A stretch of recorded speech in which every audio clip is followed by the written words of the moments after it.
Hi everybody, welcome to Xianxia DnD. This is Casey and welcome to our usual shenanigans. Hello. Hello. there. Hi everyone. Hello. Today we shall speak in streamer voice, is it? Okay.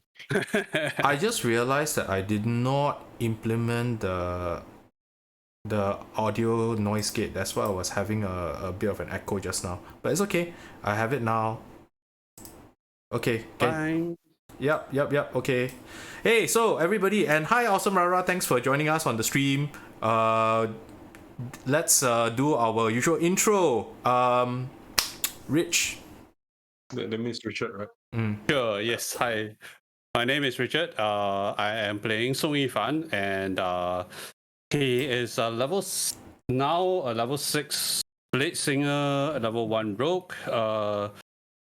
The recent level that he has leveled up is he has taken up the level 6 Bladesinger ability, and he has gained 2 additional spells. First of them is haste, and the second is Lumen's tiny hut, so that we can go camping together. I've also discussed how the visual effects of how the tiny hut works, and I have gotten Casey's approval. And Case, can you check the website? Thanks. then he's a member of Wudang clan, and he has gone adventuring with the current group of adventurers. And how should we go there? Oh yeah, we're in the middle of inn of Sigma, where all crossroads lead to this tiny inn, and the Dragon Inn, and we are ready to move on to Sanxi of the Legend of 10 Links. I will move on to Shao to let him introduce himself. Oh, okay. Hi. I shall just ignore that. I heard the last bit. Really, I heard nothing. Okay, so hi, I'm Shao. I'm playing Cang Tian, a monk of. I guess I actually never really talked about this, so I guess I'll just introduce this today. Why not? So actually, it's playing a monk that's actually inspired by this group of strange esoteric practices in of like a mix of Hinduism, Buddhism, etc. that people just call Tang Mi, literally the esoteric practices of the Tang dynasty. So Cang Tian is actually an esoteric monk, so that's why he's actually a cleric of the Arcana domain, as well as a monk of the Drunken Master tradition. He practices strange mystical methods, right, of insight and self-enlightenment, and is actually traveling with the party to serve as an official guardian from heaven to watch over Earth. He is a celestial being. In this game, the case has put forth Genasi belong to the realm of Tian Guo, of heaven, as much as they do to anywhere else. So I've literally come down from the skies to watch over the party's progress. That's how it evolved. I first started just looking around for strange murders and missing children, and now we're involved because it seems as though our fates are literally written together in the tablets of destiny. That one is not trademark. Pillars of Eternity, on the other hand, is a bit trademark. So we are traveling around. We are getting involved in all kinds of martial fields and mystical disputes, and also celestial family dramas linking back thousands of years, if not more. And I'll swing it over to Kukang, over the Renzus. Hello, I'm Kukang, playing a former bandit of the Mountain Dogs, the now mostly dead Mountain Dogs. I point out.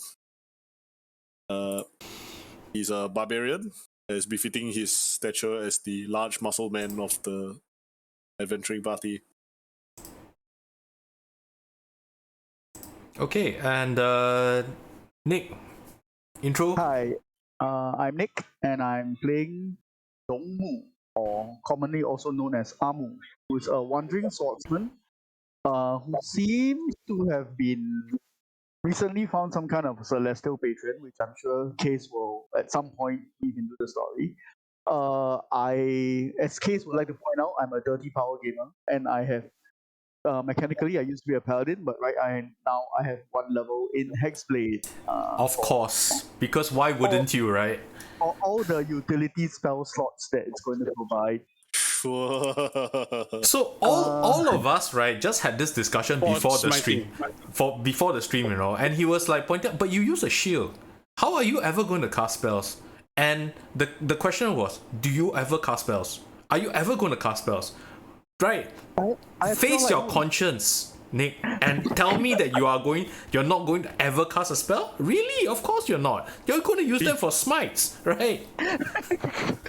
He is going to cast spells. He's going to cast he has spells through my rapier so that I can cast Cure Light Wounds. No. It's not entirely. He is casting fist.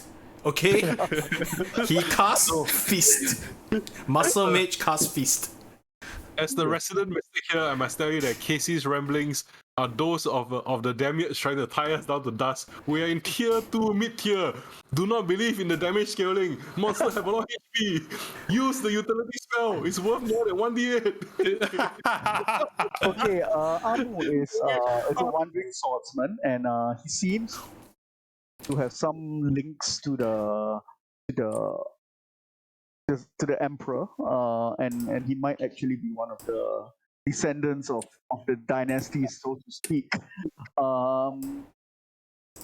Despite the numerous hints that have been given to us, I am still quite doubtful of that heritage because I don't trust Case. So, yeah, And you are right never to there- trust me. You should never Yes. ever trust me. There we have it. That's Amu in a nutshell. Okay, and for the recap, Shao, can you do the recap for us? Oh, okay, sure. So the last session, so we kind of like to dovetail and kind of like package it nicely for those of you who've been watching for a while. Yeah. So basically, we left Wudang's mountain dog home after a battle with a lot of mysterious beings, like this mysterious entity that serves Guanto, a king and courtier of chaos. But anyway, we needed to get somewhere fast in a jiffy, and we used this celestial gate that was able to bring us to a liminal halfway space. Couldn't bring us to heaven because that's not within the budget and not within the purview, but it was able to teleport us and translate us into another reality. So we went over to the realm of spirit and vitality, and that's where we met our friends from season 1, our good friend, the Hound Spirit, the Celestial Hound Spirit. Oko literally is dog the dog. Then also a Celestial Ginseng that's told us that, well, you're gonna get out of the spirit world, you need to basically be careful with blah blah blah. So we did a blah blah blah patch, which involved a lot of fishing, a lot of singing, some puns, a lot of literal smooth sailing, and we scaled this celestial tower, which turned out to be the broken pillar, one of the broken pillars of creation of reality.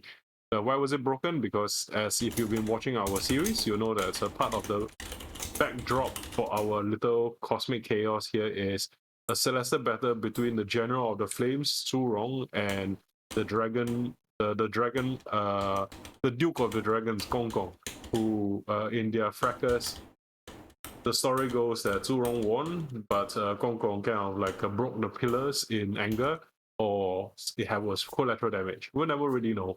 But anyway, the pillars kind of broken, and the goddess who created humanity, Nuwa, or more accurately, I think Waho basically is like the goddess who used clay to shape people into existence, has been using magical colored stones portraying different axioms of the universe to try to basically patch our cosmos together.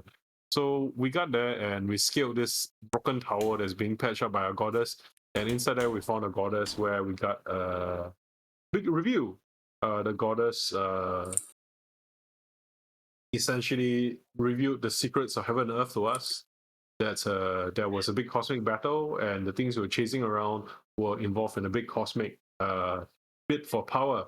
So there's this thing known as the tablets of the gods, right? Which are just kind of like a scrolls or with names on it, like a banner that indicates those who have the capacity to be canonized, to enter the realm of the divinities.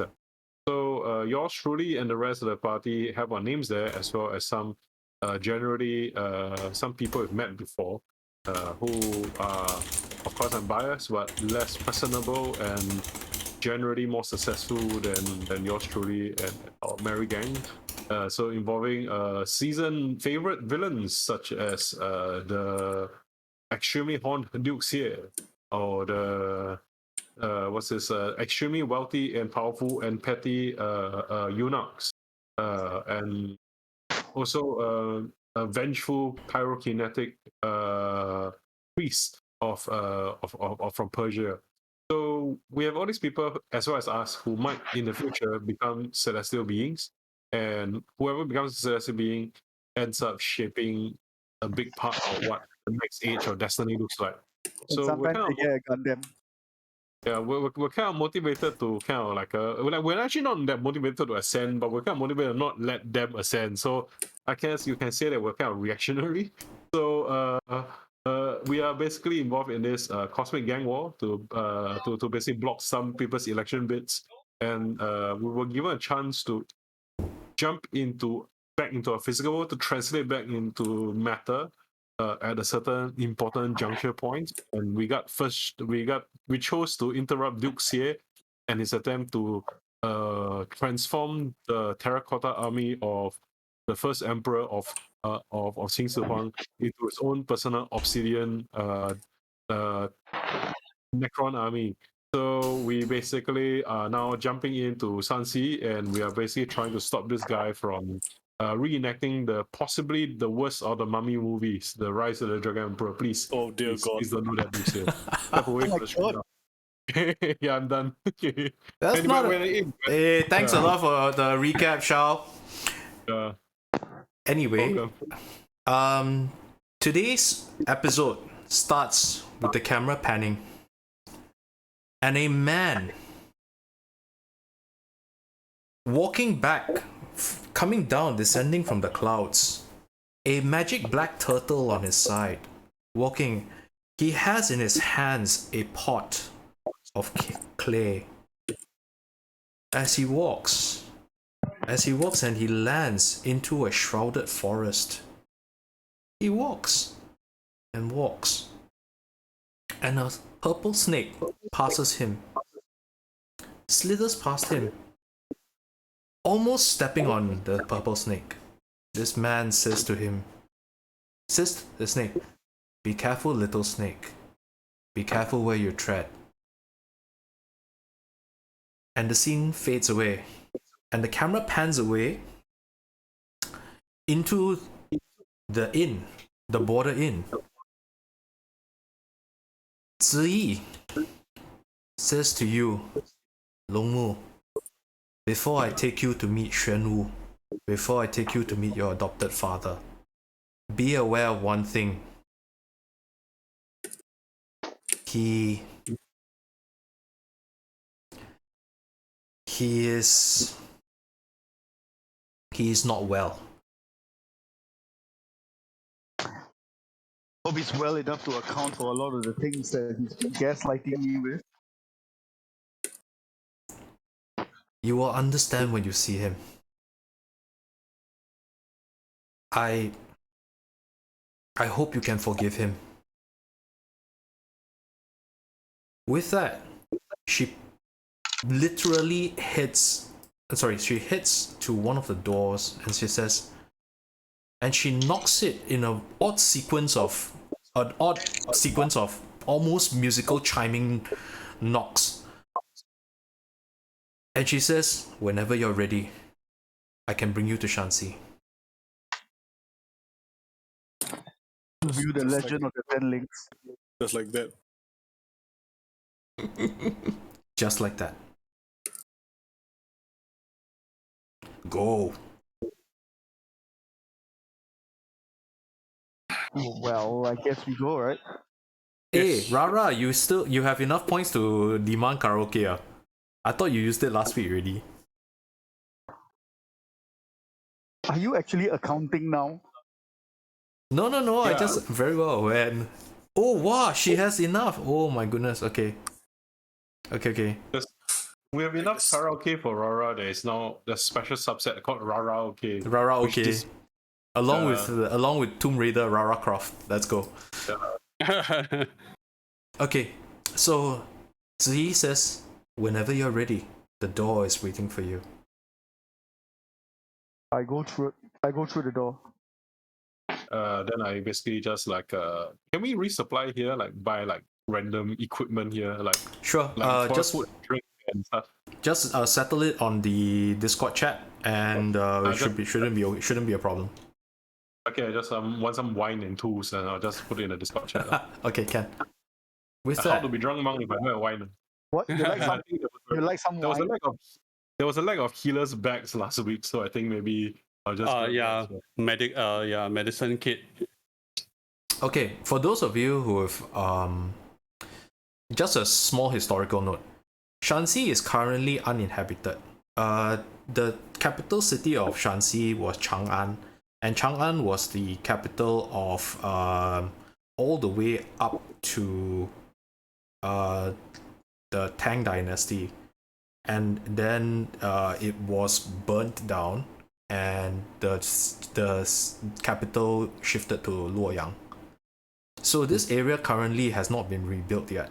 It's like there are places around, there are settlements around, but the city of Chang'an is not administered well.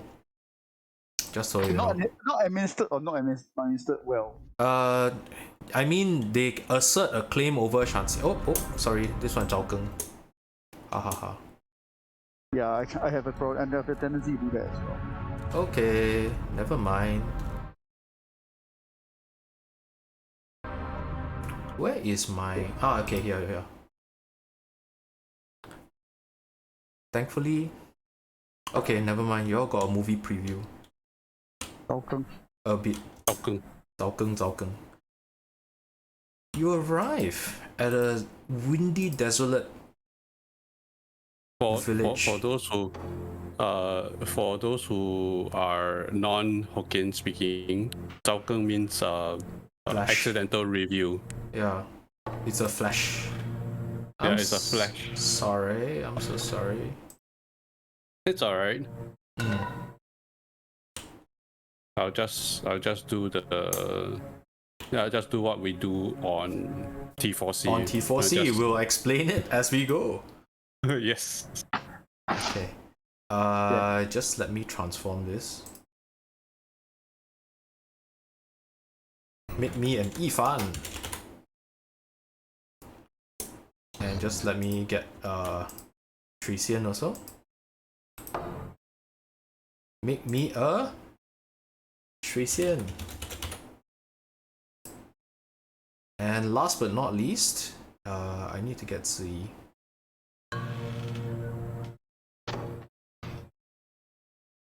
Ziyi joining us? Wow. Yeah, she is. She says that she's here to see. She's here to see Shenwu as well. Does she even know Shenwu? Shenwu. It's just that they don't know how he looks like. Okay. Yeah, so the noise gate is the thing that's been giving me problems. Okay, can you all hear the background music cutting in and out Azum Rarak?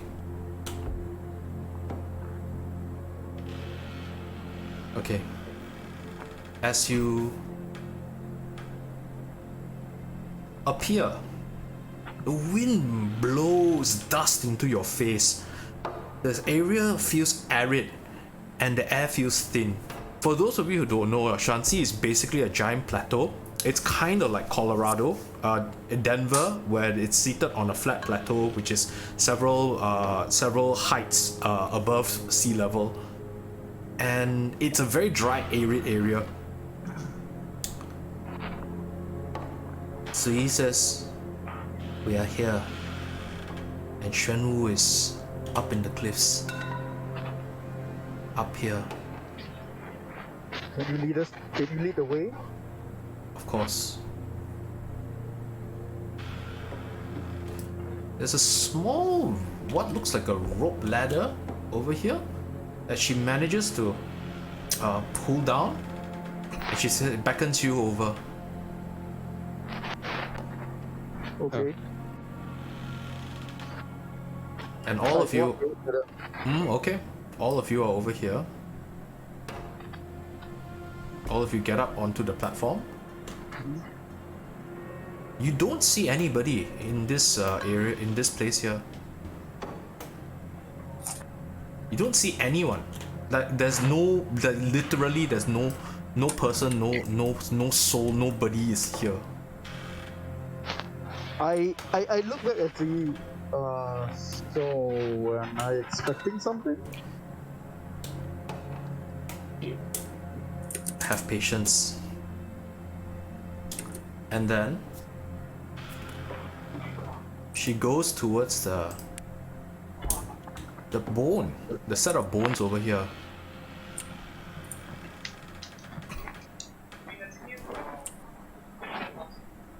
She kneels down on one knee and she touches the bone, and with an instant the bones suddenly ripples like it's like the T1000 effect. It suddenly changes color into this strange fluid form.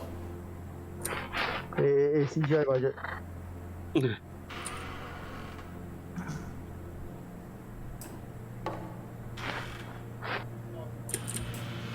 And with that, it forms into the shape of an old man. How do I know that this is real? Hang on. Just give me a moment, huh? As he shows already. Okay. And he just forms and literally just warps himself into the shape of your father, the tea house proprietor. And with that,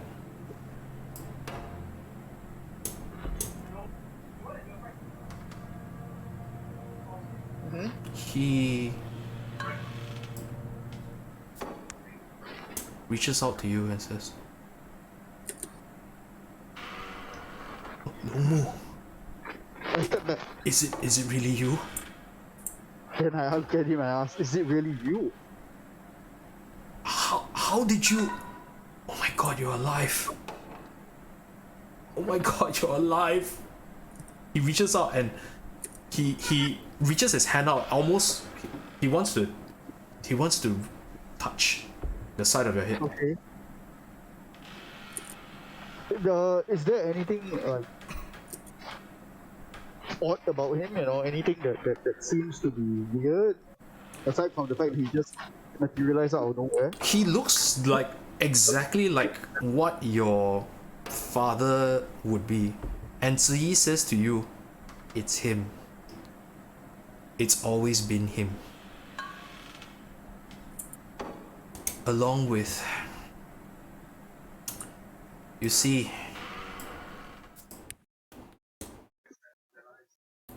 the being known as Xuanwu is something of a shape changer. It is the reason why he is able to do the things he does. There is something off about your father. There is definitely something off. It's not his form. It's that his eyes look glazed over. Like he's not altogether there. Like he's fading in and out. I look at him and I say, this is not very convincing.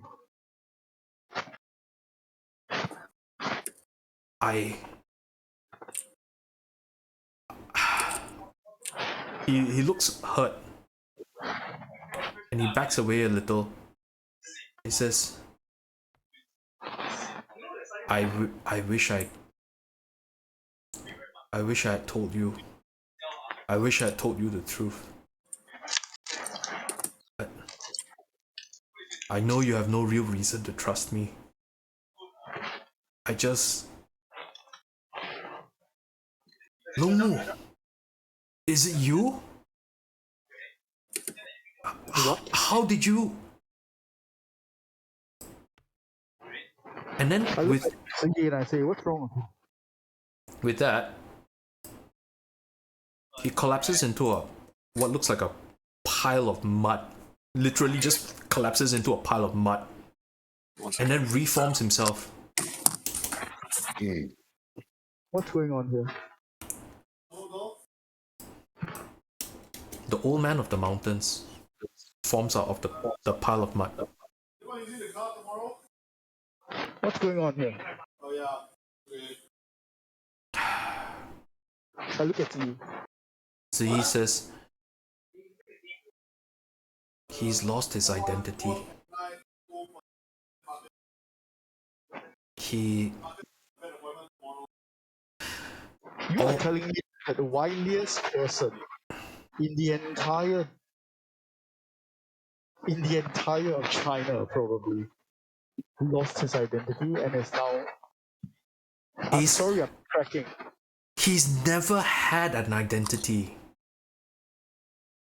Xuanwu, your father, your master, and the other thousands of identities that he has taken on have all been underpinned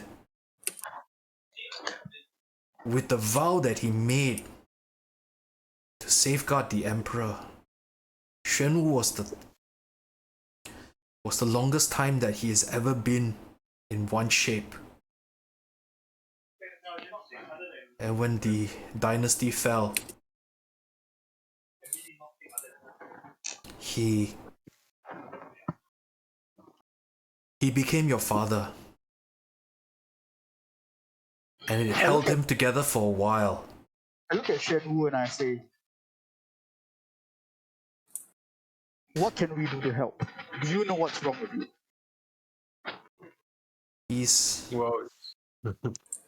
He's getting senile. That's the only way I have to explain it. What can we do to help? I don't know. And he collapses again into a pile of mud. As he becomes again your father, your adopted father, and he says, Longmu, how did you survive? How did you manage to escape the brocade guards? Oh my god, it's good to see you. And he reaches out his hand. And he tries to touch your face. I body check Amu from the behind so that Amu moves forward. I move forward. Damn it. He hugs you and he goes, "My boy, I missed you so much. I'm sorry for having brought this upon you. I'm sorry. I should have protected you better. I should have not let you learn martial arts under that crazy old man up in the mountain." Aren't you the crazy old man up in the mountain? With that, he collapses into a pile of mud.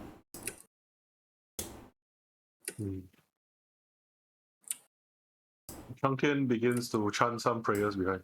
And he suddenly becomes your master. The stern old man, rakish, thin.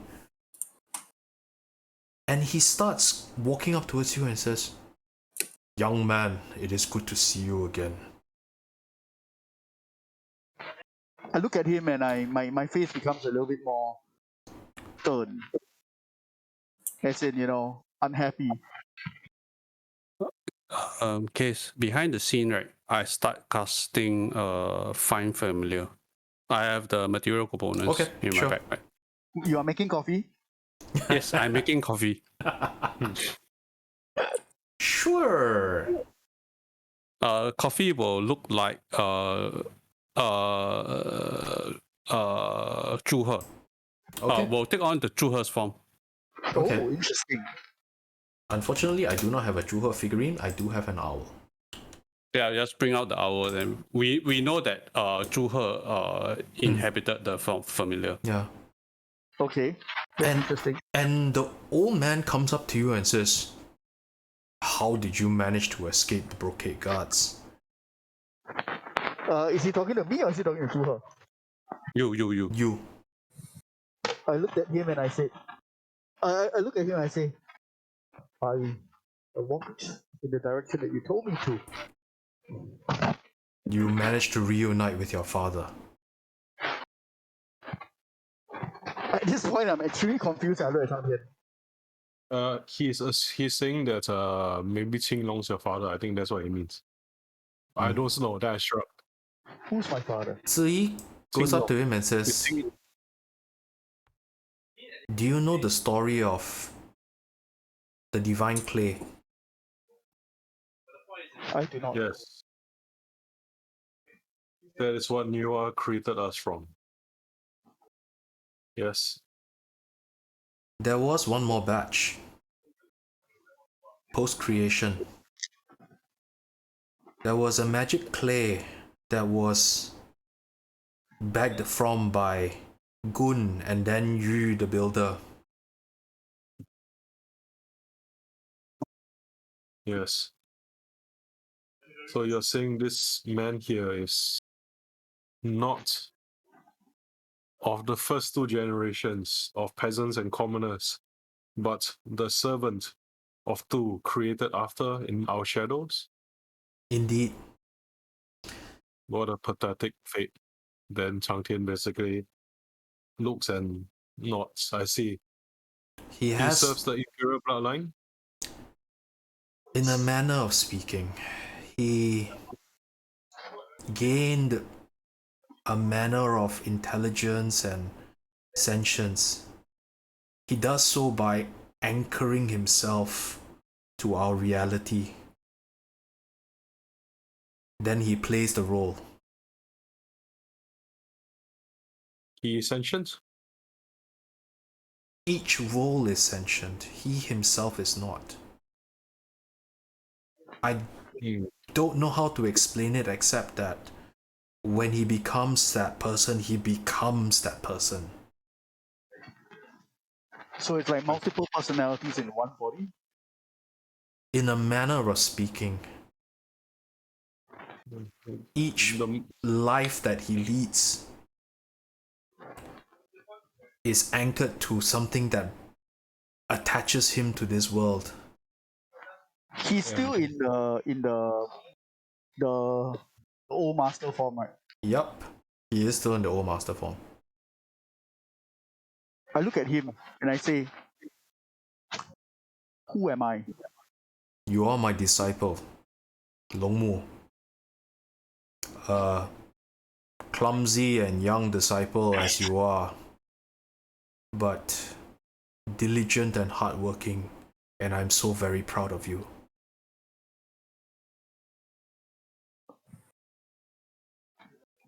You brought me away from the past. With that, he collapses. Fuck. Split.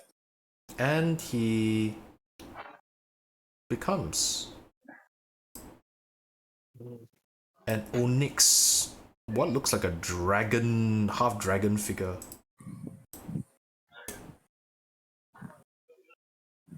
And he says, no, I did. Who are you? Shenu. And she collapses. Ziyi bows down on one knee as she says, I have not been Shenu for a very long time. Cang Tian also knew. Not knowing, I don't know. You kneel to no one. He says to Longmu, if anything, I should be the one kneeling to you. Who are you and who am I? I am Xuanwu, the fourth of the Guardians, the underhand of the Empire. And you are my master? Master? I secreted you in a tea house with an old man, and I had him raise you.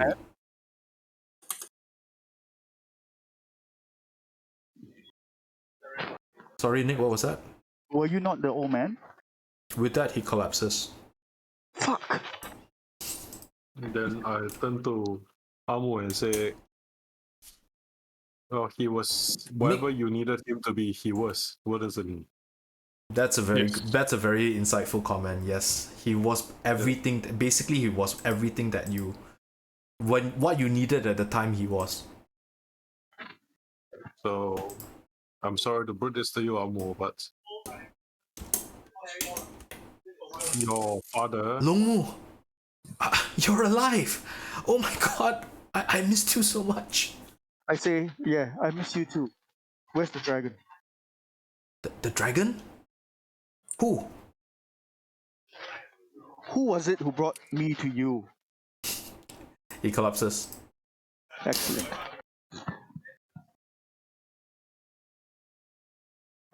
If you would like, Amu, I can try to help you with this conversation. Yes, because It is no doubt tiring you out and confusing you, yes? it's not confusing, it's annoying. I want to hit something. That Shunu- is your helplessness speaking. Shinu comes out from the pile of mud again, and he says to you, Longmu, child of the Emperor, you asked, I am here. What do you want of me? How do I know that I'm a child of the Emperor? The other 6 were me. What? Well, you're one of 7 people that could be the emperor. He can become anything, right? That so is his correct. other 6 people that got assassinated, so you didn't have to get assassinated. Do you ever see all 7 of them at the same time? You've never known about the 7 until someone told you third hand. Until Mukuing told you third hand. Mhm. You've never met any of them. Okay, I'm reeling from this new revelation. Zhu Jie hears this, right? Yeah, Zhuche hears this, and she's... My god, I never knew. All these years I've worked together with him and I never knew. I look at Zhu Jie. He's definitely what? He has obviously kept the cards at close to his chest. She cocks his head and he says,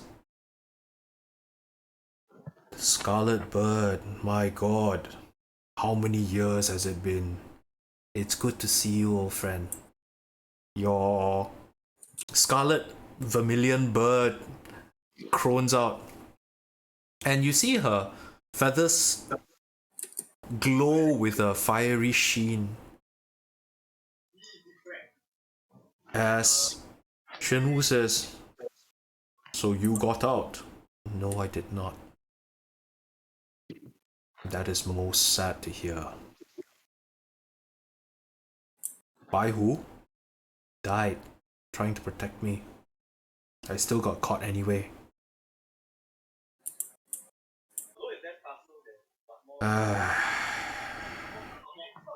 I told you so. Yes, you did. I told you Hua Gong was not to be trusted. Yes, you did. Hey, what's this about Hua Gong Gong? I too do not trust him. Somebody led the Jin army into the walls. Into the inner palace. Originally, I thought it was Duke Xie. Turns out I was wrong. I was looking in the wrong direction all this while. Actual traitor is Hua Konggu, Indeed. which is why we should not mention anything to Qing Long, because he will take the matters into his own hands. Is he still alive? In a matter of speaking, Does this mean that Duke Xie is potentially an ally? He cocks his head and he says, he is useful, but do not mistake him for being an ally. He has his own agenda. mostly It's- involving the Terracotta Army. it's And literally mostly to take away the throne from you.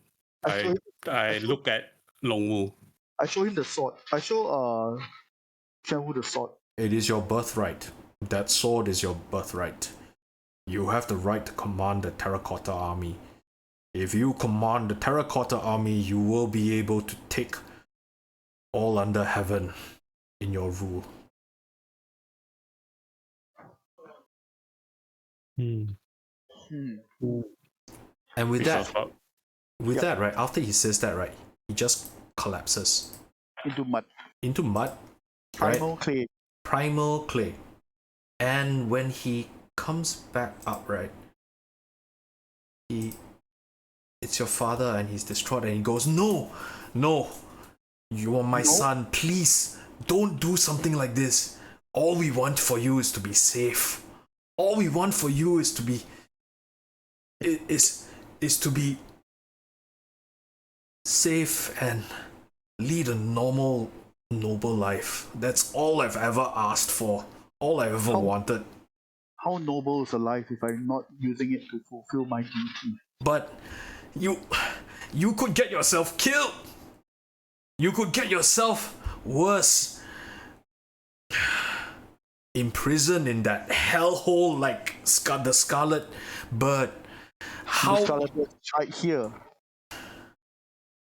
And with that, he collapses. May I do something for you, Longwu, and your Yes, please. father? You were taken away from. I guess I'll just speak for him then. It is my place to speak as an intermediary between the spirits and the mortals. Mm-hmm. But whenever anybody grows old and they are unable to remember who they are, the best we can do is just to stay with them. But your father, the entity that contains your father within themselves, the infinity of themselves, wishes for you both to do your duty as a son of the emperor and as their own son. So I would ask of you to, while you wish to live up to your ideals, also respect the sentimentality that a being of clay can give to you. Perhaps that's the only bond that we can have between you and your father. Otherwise, I will have to simply propose to you that you are an orphan and the plaything of heaven and earth. Right now, the only thing that's granting you any family bond is this pool of mud. So I suggest that you take this attachment and savor it for what it is, or you will regret this 10 years on, 5 years, and become worse than Dukes here. And Ziyi says with that, right, he leans towards the old long lean master, and he says to him, he's exactly right. The primal clay did not ask for any of this. Yet he chose to save you, chose to be your father, chose to be your master. And in the cost of doing so, he had fragmented himself beyond repair. I can try to help both of you if you allow me. I look at the mud and I look at Ziyi, or rather the three of you, one who cares for the mud. Will you permit this priest to do his work? Yes, please. He cared for me so many years ago, raised me. You too? There was a man who carried him in a pot of clay on a magic black tortoise many, many, many years ago. I happened to slither in his way, and he I was ignored by the man, but the clay sought me out years after. Apologized. That is what fate is. That is what the entanglements of fate do to us. We live 1,000 lifetimes just to brush past each other.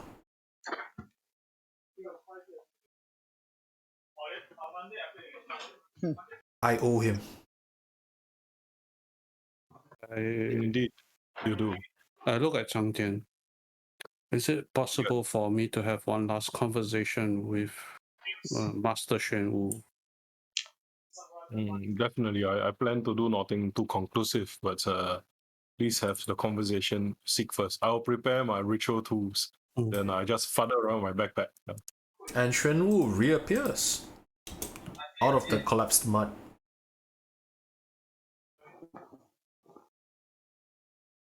Master Xuan Wu, my name is Yifan from a second generation disciple of the Wudang clan. I humbly request. Oh, yeah, continue. My regards to Bai Mei. I trust he's doing well. Yes, he's doing well. As far as I know, several months ago. It's been too long since I've visited my great grandmaster. I will send him your regards. Please do. It has been a lifetime since I've had the pleasure of drinking the fine green tea growing from Wudang Mountain. I miss it greatly. Yes, the fine green tea. Unfortunately, I do not carry any of those tea leaves, but I do have a request for you, Master Xuan Wu. Speak. Do you? I would like to learn the formula of hiding the scent from the medicine man. Hiding our scents from the medicine. It is trivial enough. Why did you seek me out for it? Because you never taught it to me, old man. Says Zi.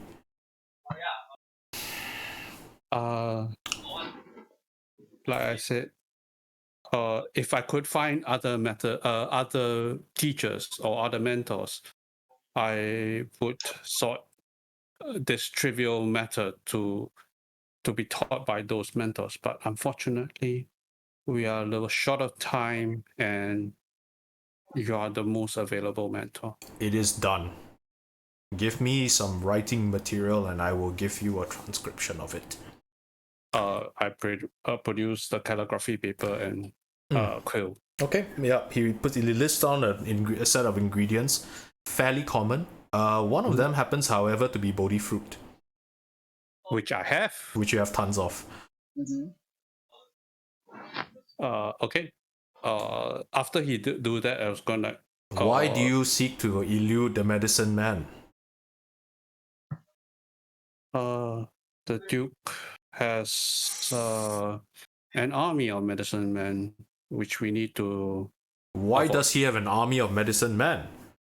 He has the terracotta army. I have the army, right?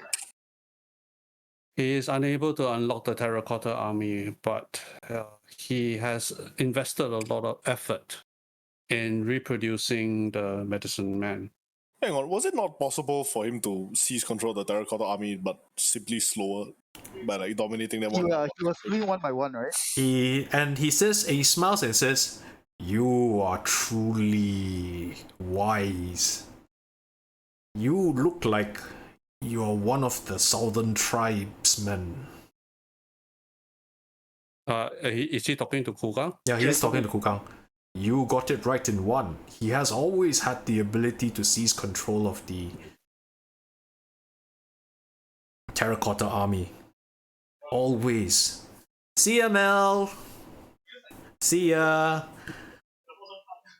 But he has been unwilling too.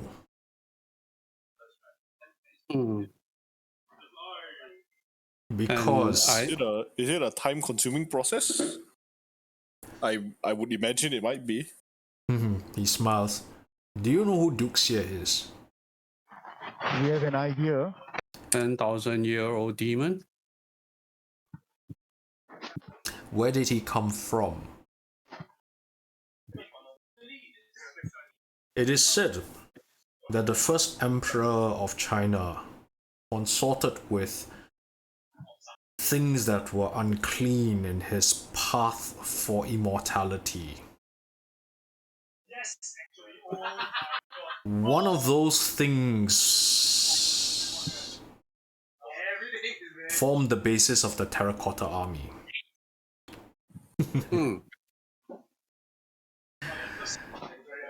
You see the Terracotta Army as statues. They are not.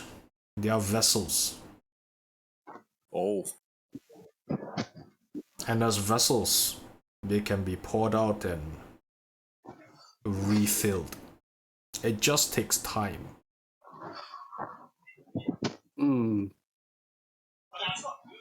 The other thing that you need to know about Duxia,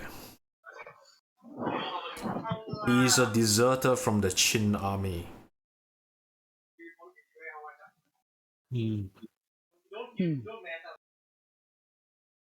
He has been around since the first emperor. He was one of those who escaped the fate of having his soul bound into the Terracotta Army. And he is still seeking a way of freeing his dear comrades, perhaps as atonement.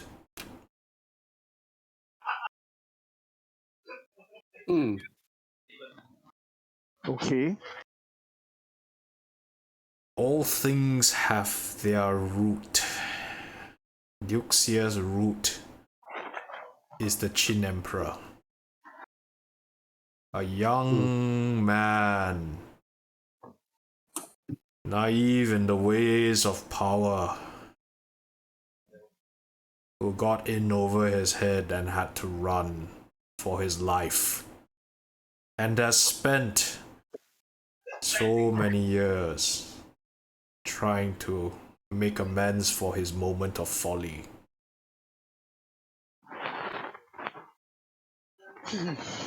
Now do you understand?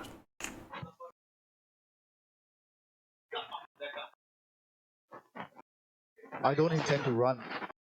I don't mean you. I mean Duxia. So he's always been a coward, is that what you're saying? And somebody who seeks opportunity? As a matter of fact, he is.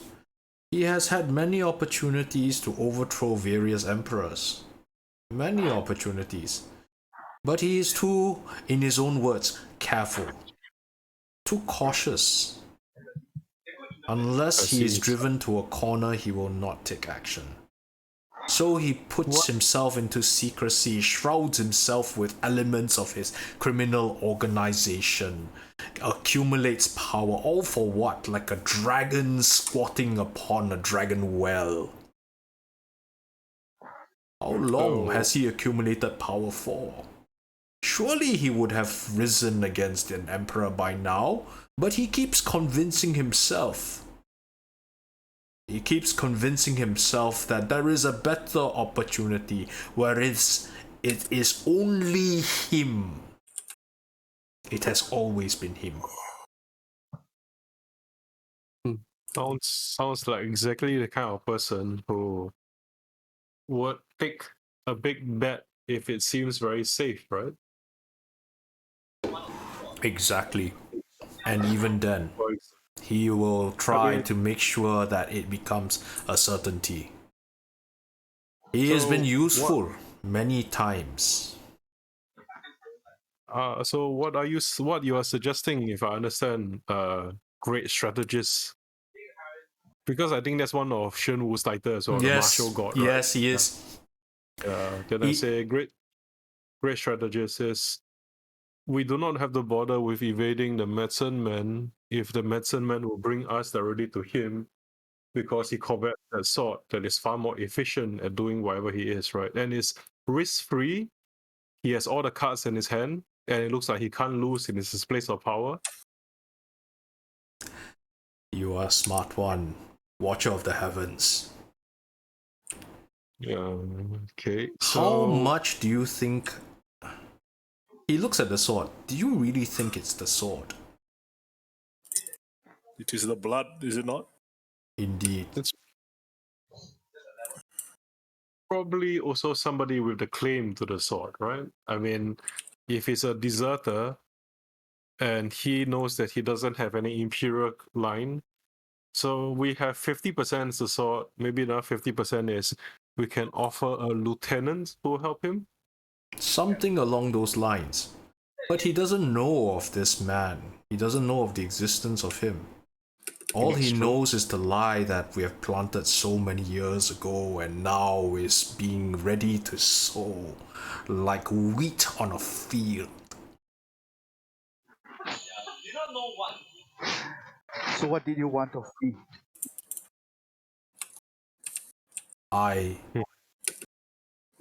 He wavers for a while. He wavers for a while. As in his form wavers for a while. And you hear your father's voice coming out. All I ever wanted was to take care of you. And then Xuan Wu's voice comes out. And he says, you are my rightful sovereign.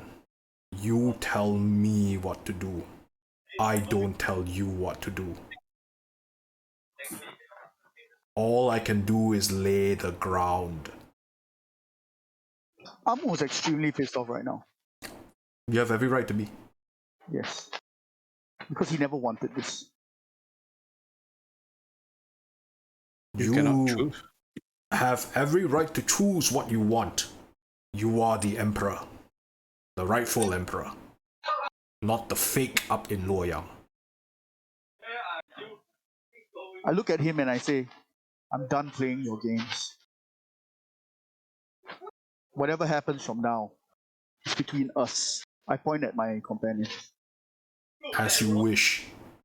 And Zhu He says to young Longwu, if I may say something on behalf of an old friend. I will listen.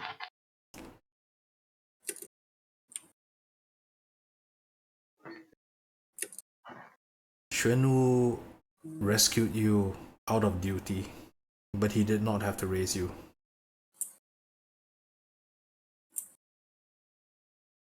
Somewhere inside him, there is something that is kind and benevolent. It just does not manifest in this particular form.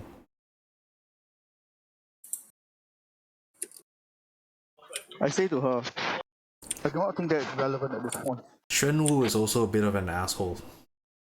Thank you. I'm glad you acknowledge it. He has, however, opened the path for you.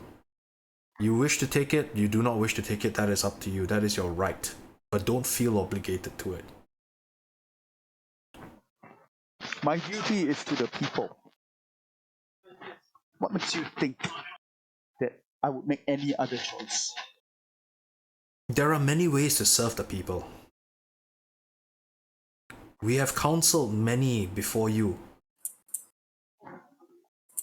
Princes who never inherited. Dukes, ministers, and we say to them the same thing. Do what your ability gives. If you're not an emperor, then don't be an emperor. Be a hero.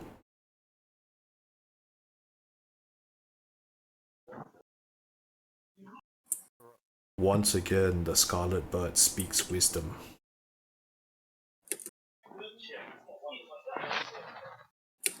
I only wish the council of these, for they will know better than I. And I, again, motion to my companion.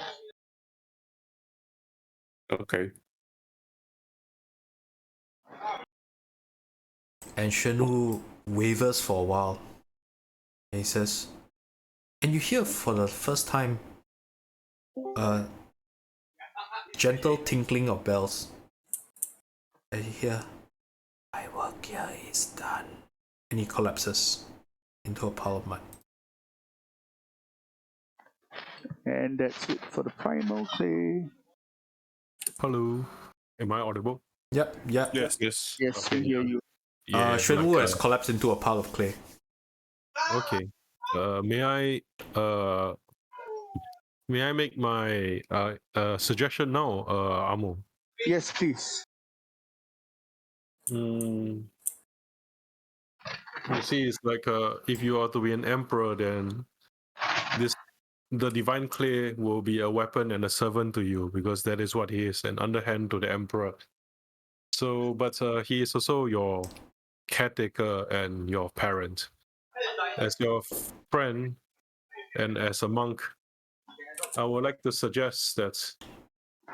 And Cang Tian looks at the sky for a while, looks at Ziyi as well, and says, "I think a life in the Tianwu land is not very well to." Shao, you're breaking up. You have to repeat that. Sorry. Can you hear me? My Discord is kind of messing up at one bar a lot, so apologies. Okay. Hold on for a while. Just disconnect, reconnect for a while. Also, Nick, there are a lot of people talking in your background. Nothing I can do about it. I'll try to tune. I'll try to tune it. Yeah, like I'll try to. I'll go and check my router later, but then I'll just work with this for a while. It's like very unstable for me right now. So, yeah, like I say to him that I think a life who in the war of strife is not one with a lot of moments for parents and siblings to share. If you permit me, please to then motion Ziyi and Longmu to sit in front of the power clay. Mm-hmm. And Cang Tian begins to sort of like, he stands right, and then he begins to kind of like chant prayers, and he casts ceremony on the both of them coming of age, because these two orphans never been officially adulthood, right? So I enact a rite of passage upon the both of them. Like, I don't really know whether you apply for them. I don't really care for the default buff, right? But then it's mostly to and to allow the entity inside the pool of clay, right, the parents to both of them to react. Like, it's essentially, I am basically doing my ceremonial role as a master of ceremonies, as a priest, right, to allow the parent to be a parent, the child to be a child, because that's one of the duties that monks have to do. Okay. And I chant, and then I see what emerges out of the clay. So I chant for an hour for both of them, basically. And maybe this will give all of them some peace. The clay does not form into a humanoid shape. What it does, however, is that it gives off a slight green glow. And the sound of bells. You heard the sound of bells before. The same sound of bells that you heard at the Divine Pillar, housing Nuwa. Ding, ding, ding, ding, ding, ding, ding. And you hear, Ziyi, Longmu, I acknowledge your coming of age. You are free to choose as you wish.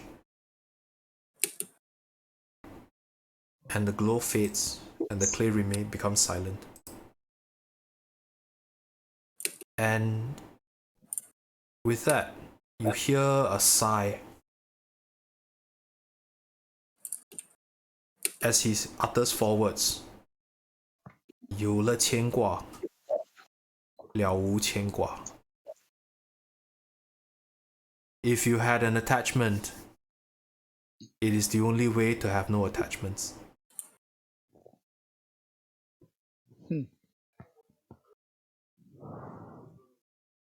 And the earth falls inert.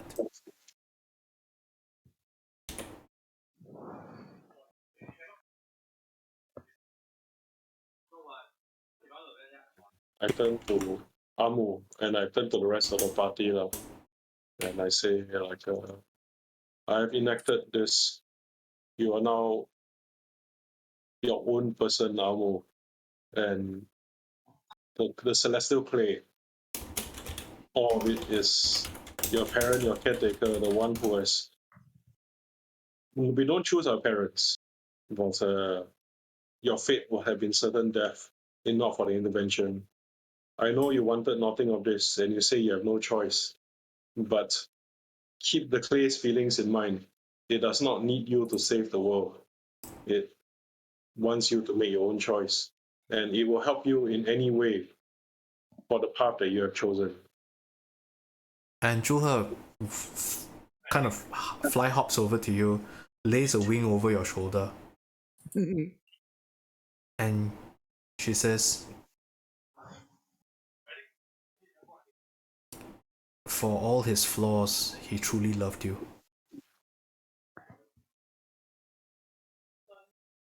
Yes, but unfortunately, there's also a sense of duty that has been instilled in me. Then he has taught you well, and you should be proud. I look at the rest of them. So what do we do now? I have a Well- person to introduce to you. The Tomb Raider. Lara Croft. That's awesome. Lara Croft. No, it's not Lara Croft. I can't use her likeness. PDPA. Sensitive Okay, personal PDPA. information. It Yeah. depends on which character you're talking about. I like to point out that one of those likenesses had triangular. Okay, fine. That's I've been granted consent. Steady. All right. I saw a Reddit thread that was asking like DMs of the world, what was your most like shameless cameo or Easter egg that you put in your campaign? What? And some of them were pretty funny. Okay. Mine was when one of my players like dipped into the astral plane. She met Doctor Strange. Ooh. What a strange encounter. Yes, precisely. Like the his name the only name that they could see, right, is just a strange man. Very good. Oh, nice. Then when he left, it's like, okay, I'm out. Then he does the Doctor Strange slowly thing. Okay, so let me see just to see. Make unique, yes. Make unique. GM2's rename. Lara Croft. I hope you all see this.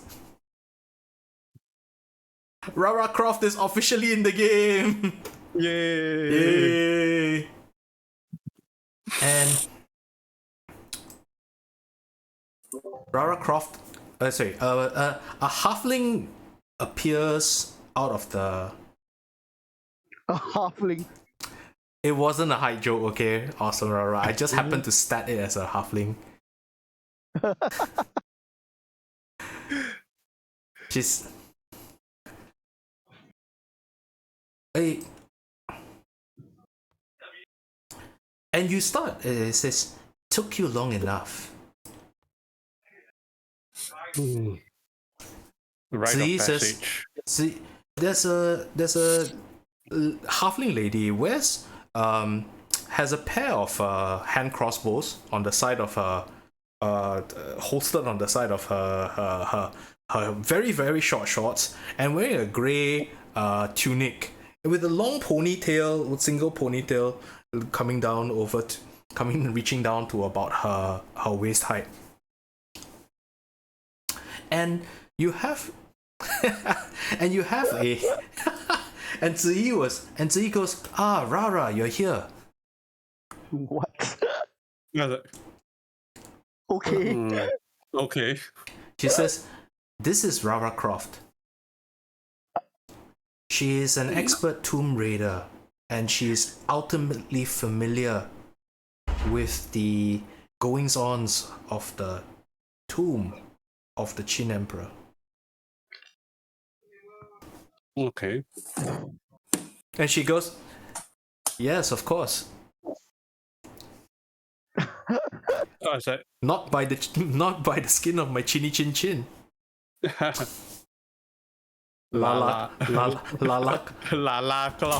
quo. Oh god. La quo. There you go. Let me read. La Ko. Lala Ko. Okay, that's her official name now. Oh gosh. Lala Ko. There you go. And she says, if you wish for me to lead you into the, we need to find a way to elude. We need to find a way to elude the medicine men and the patrols, even down at this town. As the camera pans out and you see a small border town built around an oasis. And you realize that you're in a small platform over in the corner over here, and the rest of the border town is ahead of you. This is the last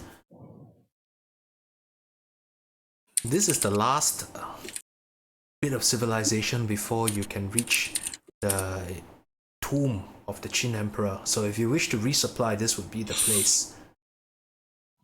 I would strongly. I have some ingredients that I will need to pick up from this border town in order to start, elude the medicine man. Okay, and Lala says to you, show me the ingredients. Maybe I can help you find them. You're in luck though. There is a merchant caravan that is made its way here. They're carrying all sorts of goods. I show her the ingredients. Yeah, I just show her the ingredients. We can go find them right now. The caravan should have most of these. Yes. The caravan is where this area is. It's where the tent is. It's a temporary settling area. All right. Yes. For all of you who don't know, I am Lala Guo.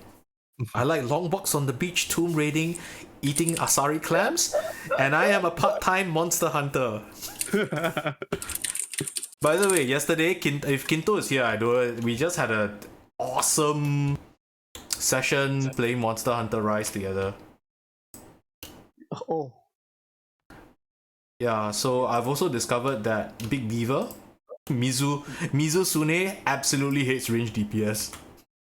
Like, that guy is like, every so often he will be like, beating up the melee, and then suddenly he will fly out to me and the range DPS and going, fuck you in particular! And then he will like two-shot me, and then after that I'll die. You should not draw too much aggro. Where got aggro mechanic in Monster Hunter 1? There isn't? God If God, then it explains what I've done but don't... God or not, somebody tell me. Got aggro mechanic or not? Anyone in the audience knows? I mean, I imagine most modern AI systems will have some form of aggro mechanic. I think it's much more random than that, because the AI feels a bit more sophisticated than that, actually. It's like suddenly they're just like, I'm angry. I'm angry. They're like, yeah, I'm gonna stick my finger up his But some of the aggro mechanics have reset aggro. Or just like sudden target you lah.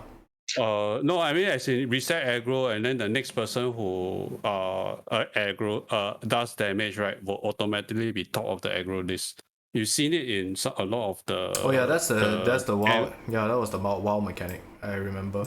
A lot of WoW mechanics was based off that as well.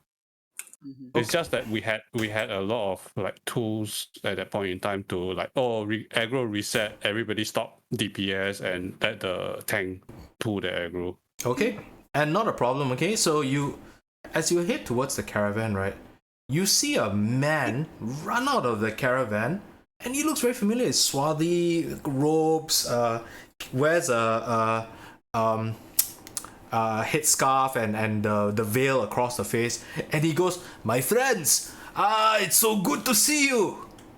What? Oh, Hi, hello. It's been a while. Has the fortune shifted better for you? It has, but there is a slight problem. For those of you who don't recognize this particular pair, Emir Khalid is a Persian prince, arguably a duke as well, of some sort. Who the group met 2 seasons ago, and dealt with a certain problem involving spiders. And this is his Vizier El Shubnur. I greet them.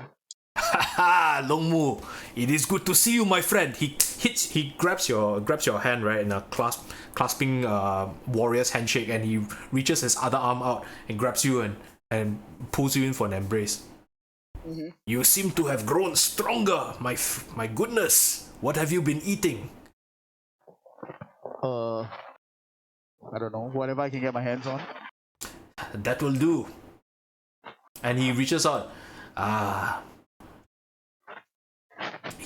can't remember your name in Persian, but Hazard. He greets you in Persian and says, Hazard, it is and he does the Persian thing, right? Grabs your hands, puts it on his forehead. As well. Then I say it's been a long journey, but we could not have met you at a more fortunate time, for we are actually in need of supplies. And are you still in the mercantile business? Of course. The markets down south are paltry pickings. There is rumor that there is war up north, and this is where I venture.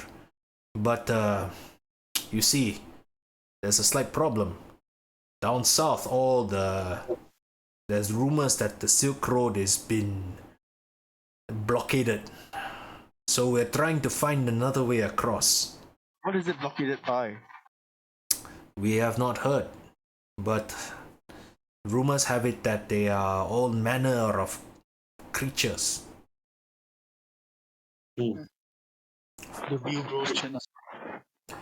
And you see another tall 6'6" man, blonde hair, bare chest, comes out to you and goes, "My friends." Oh my god. It's Valky. It's not. No, it's not Conan. It is not Conan.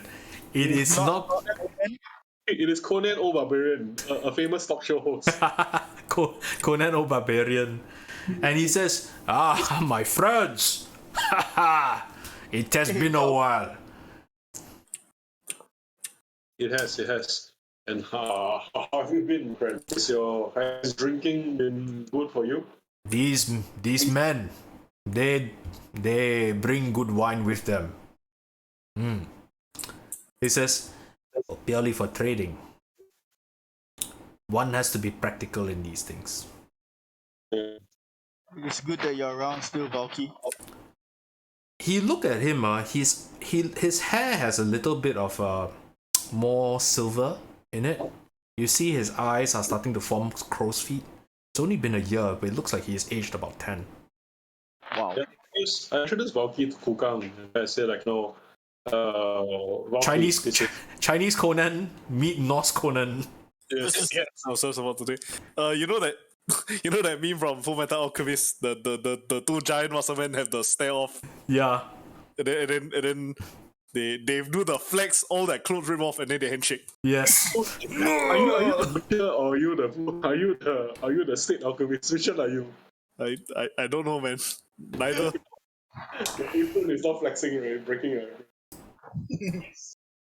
And you see it's just Valky.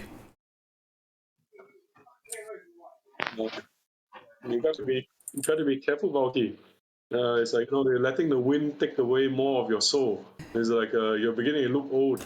Are you all right? Then I point at the crow's feet. He says, "The bargain was struck. I do not renege on it." All right. Yeah. So Valky, this is my friend Fukang. Okay, and he is also somebody whose soul has been shaped and touched by great forces, and he fights like a demon in battle as well. Oh, you spoke to the North Wind too. I feel like I'm talking like I feel like I'm just duplicating how Kukang sounds like in my own head. I don't know much about any North Wind, but I know a good fight when I see one. Yes. You and I must drink. We have to compare notes. Come. Let me go get you some wine. You had me at drink. He drags you. Let's go. And he says, "What are you looking for, my friend?" Emir Khalid says, I am looking for herbs. Some basic herbs. I show Khalid the list. he looks at the list. He says, "You are lucky." He reaches and goes to Elship Noah and says, give them what they need. Anything else you need along the way. No questions asked. We are among friends here. Yes, we understand. But we'll still pay you a fair price. No. It is a gift from me to you. Don't deny, don't refuse my hospitality. You have done so much for my people. Tell me what you need. You have my thanks. It is within reason and within my ability. Consider it yours. I look around at the rest of the party. Are you as though that are they looking at them? Are they prepared for the upcoming battle? Do you have any needs? With that, what I suggest is that we will take a break. You guys can go and discuss it on Discord or whatever. Rara, you can redeem the Tignang Tipwa. Okay, can. I got a feeling that she's gaming the system somehow, but I can't quite tell how. I have Rara sus, man. I think she's gaming the system by redeeming it. Then because of the bug, right? The points get refunded to her. I see. Okay, never mind. Rich, can I get you to go and fix this before I have to sing every session?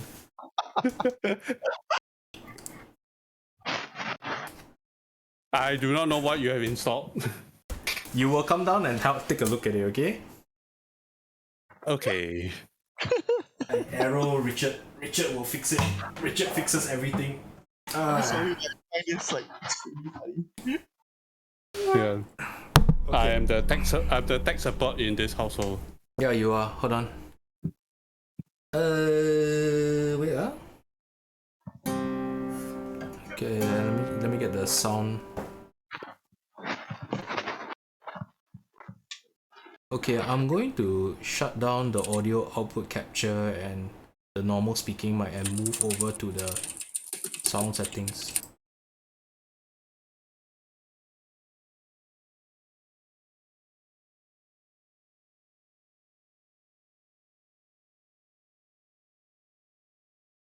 Okay, can you hear me? Okay, hopefully sounds a little bit. Okay, so the song is Chik Nang Chik Pua. Yeah, just awesome is Rara is just doing all the Hokkien songs. Okay, I haven't done this in a while, so hopefully I don't screw it up.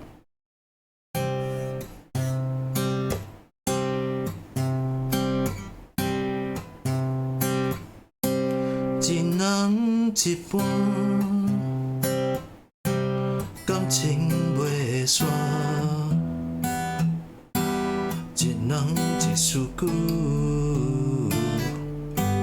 感情才会久。时光累积，感情的泪滴，一心去追，爱那么可贵。这样的人，这样的等，无非是等个婚姻眼神，为爱翻滚，无际伤痕，让你一生有浮沉。这样的人，别笑我蠢，傻傻的心痛你不觉疼。就算天冷，就算残忍，让你想起这没用的人。只能接吻，感情未算，已经找到爱，为何要离开？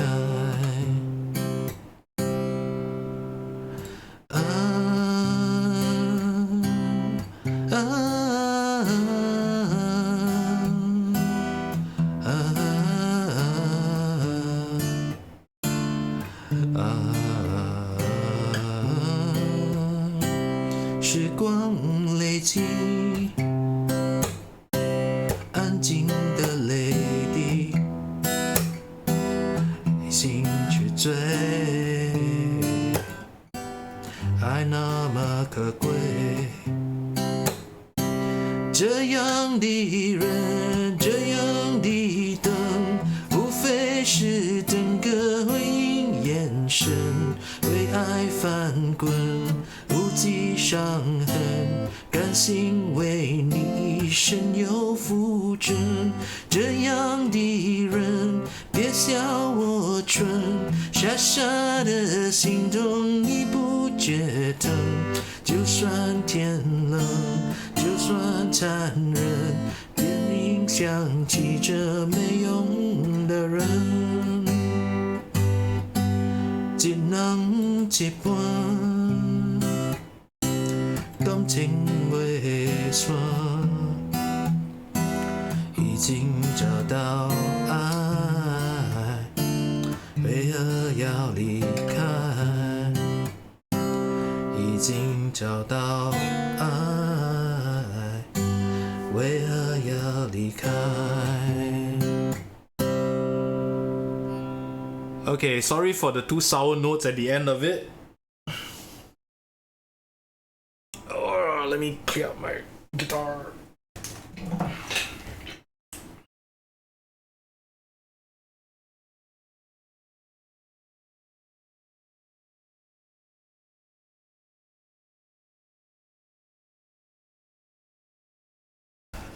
Hey, Ed! Good to see you on the chat. Seen you around a while. Thank you. Sorry for the two bad D- just now. Don't know why. The lemon and the lala, so funny. Okay, let me go and reset my sound settings.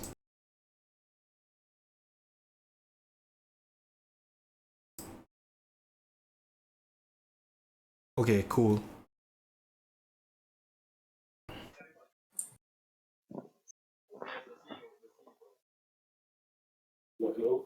Okay, so you guys ready to try and storm the tomb of the Qin Emperor? Let me write down what I want there. Sorry. Well, I want a big bag. oh yeah. Yeah.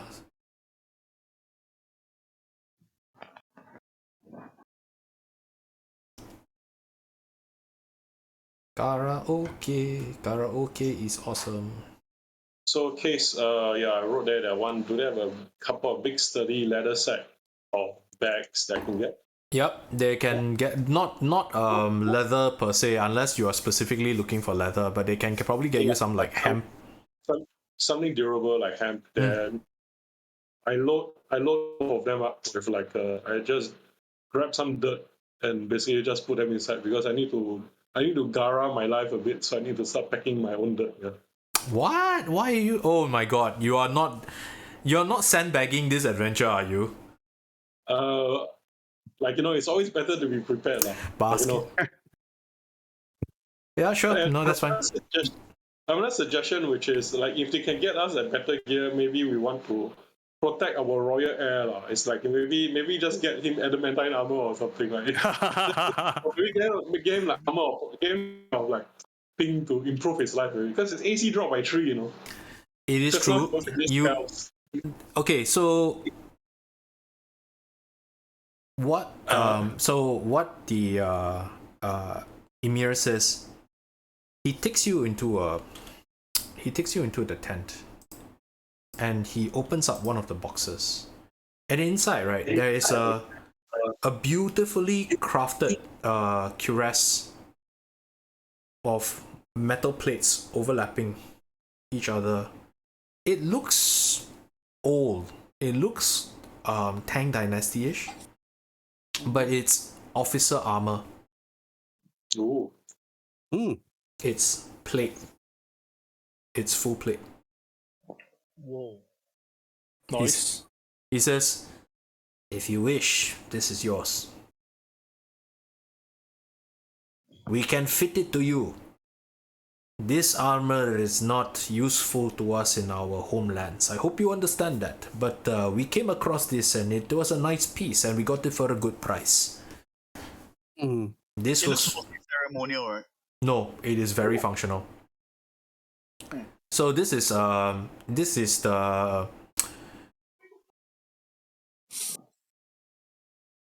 Probably a war general.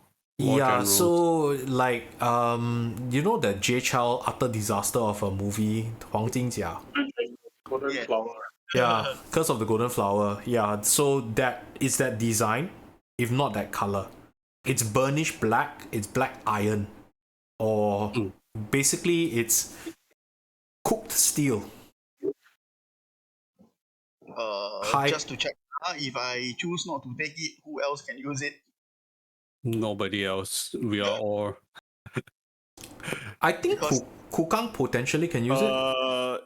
In theory, I can, but then like a bunch of my abilities turn off. Yeah, it's not quite my thing. It's more protective than what you have.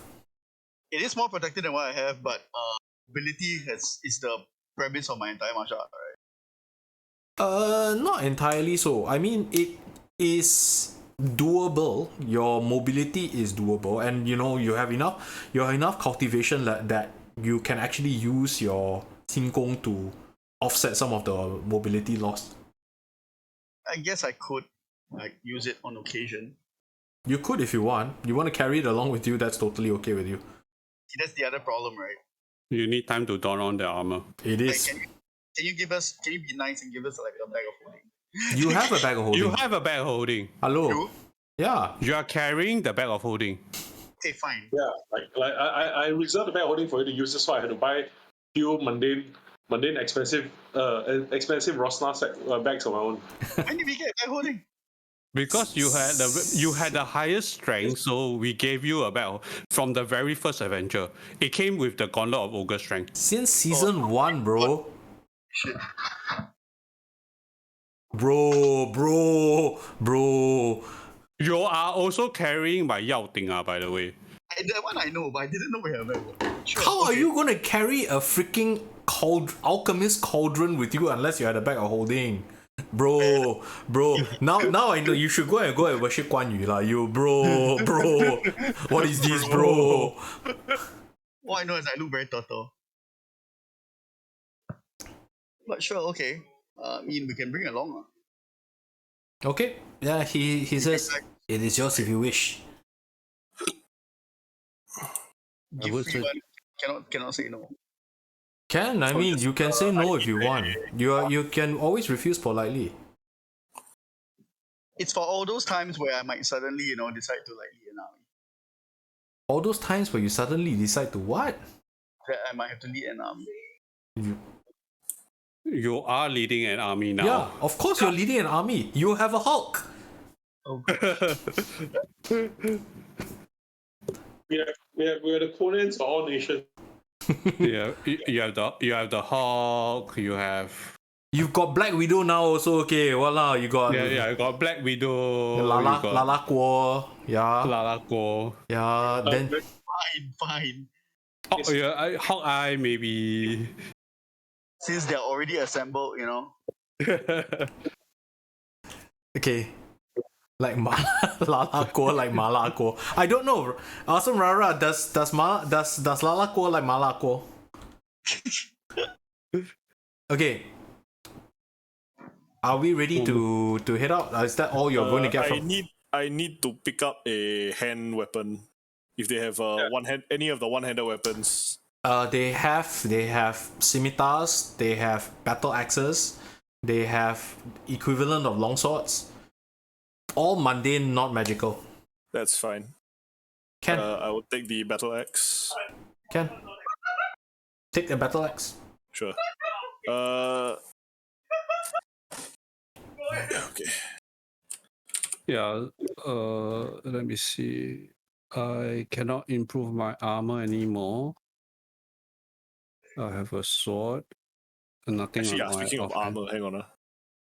Do you want to wear? You can wear up to medium, right? Yep, you can wear up to medium. I can wear up to medium without it affecting like my movement. I need You can get breastplate cuirass. They have other forms of armor. It just so happens that they have one very nice full plate piece. If they have any of the AC 14 or 15 medium armors, that would be nice. Yep. A full plate and kind of like remove the greaves and the gauntlets to make it a half plate for him. Yeah, easily.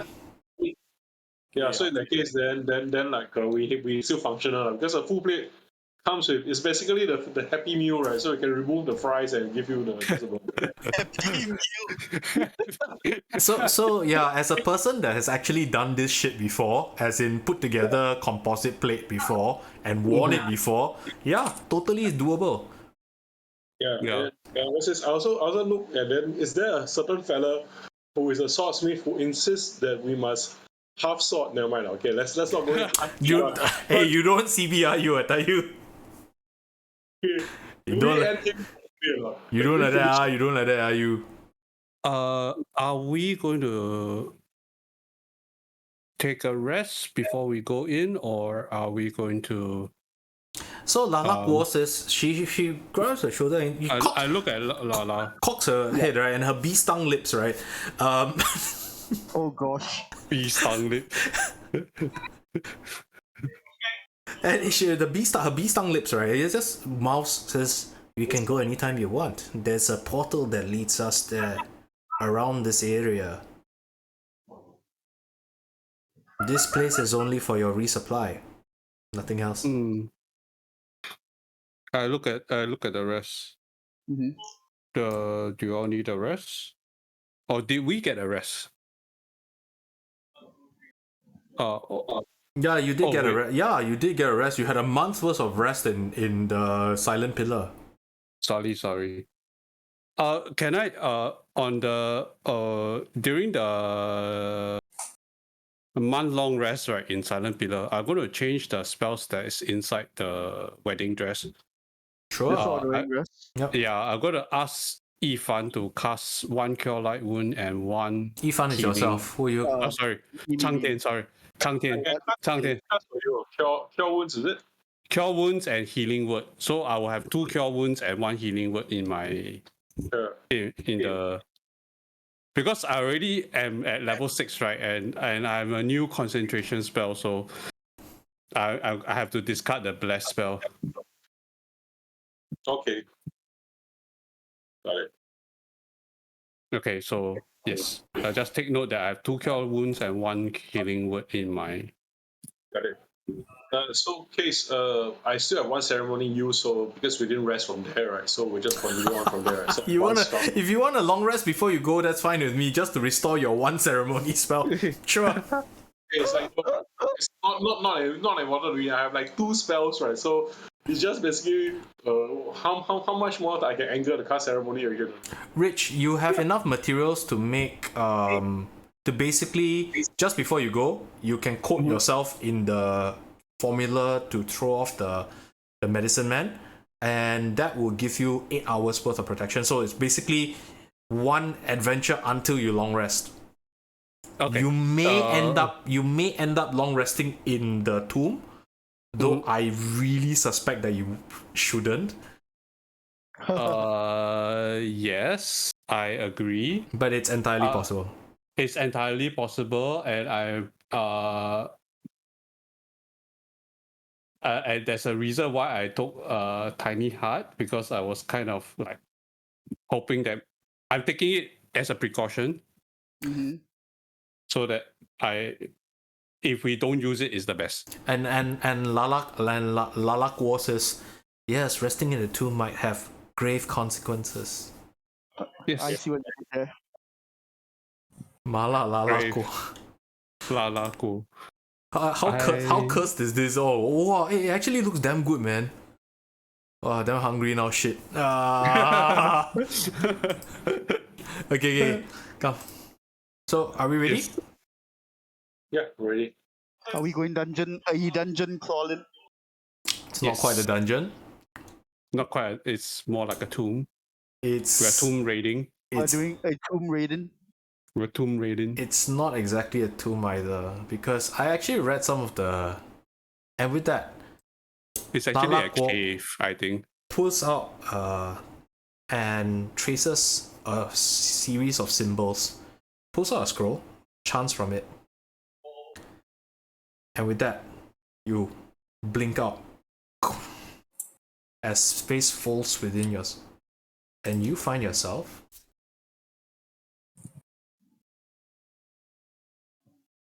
Oh no, we're in a matrix. Everything has disappeared. We are in a space between bots.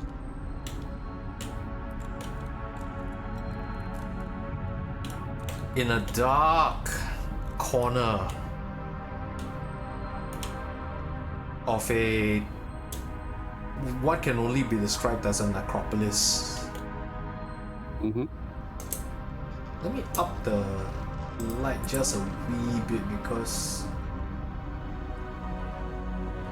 a little bit difficult to see. Hey, controlling Talespire like it's an art, you know. I know, I know. And next to the necropolis appears you lot.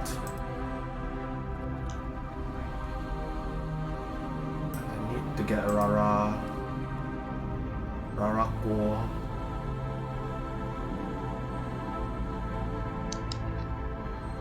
So for those of you who are this is a map from Talespire, Tales Bazaar, and it's basically a necropolis.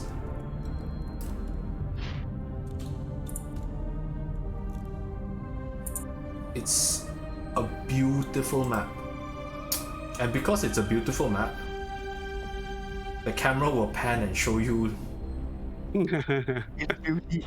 After the figurines appear. After the figurines appear from the middle of nowhere. And let me miniature it. Let me. Hey, Case, have you figured out how to move multiple models at one time yet? Yeah, you need a plugin for it. Oh, is it? Yeah, you need to mod it and you need a plugin for it, but it's not actually that difficult. Okay.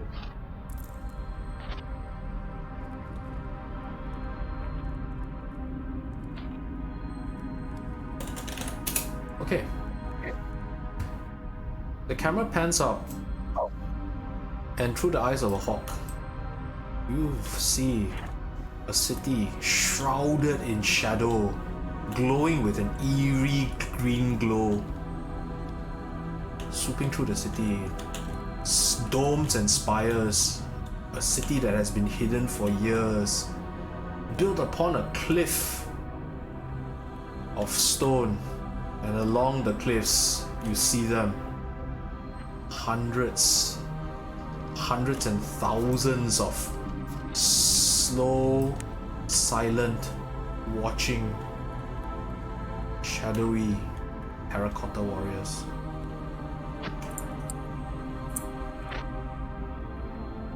So many of them.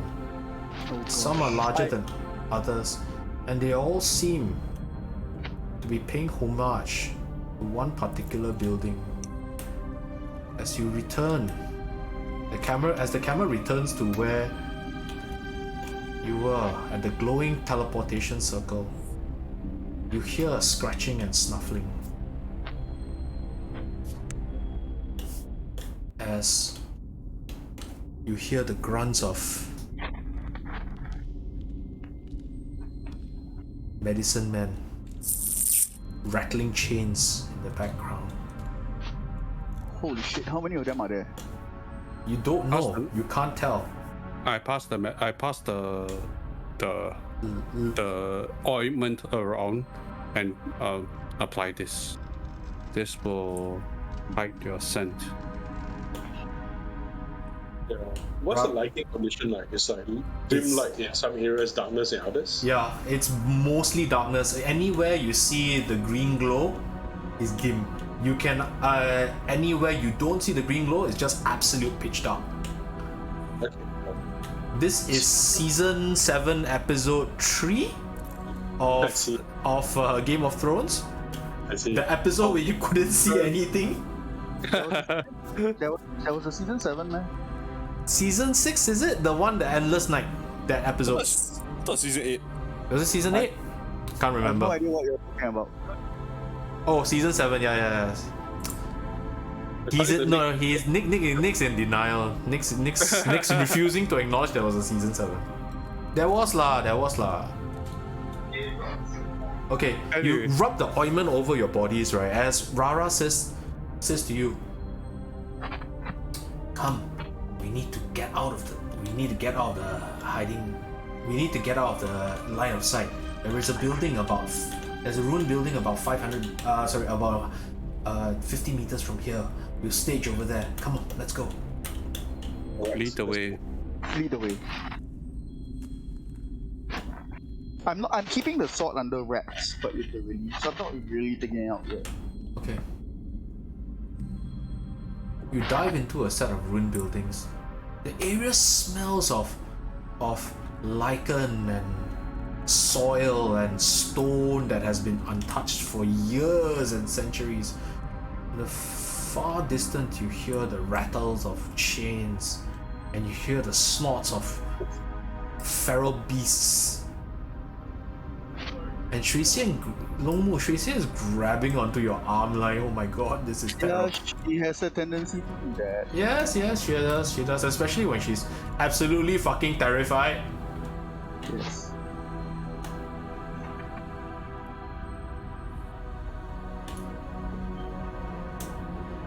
You see, everybody make me a stealth roll.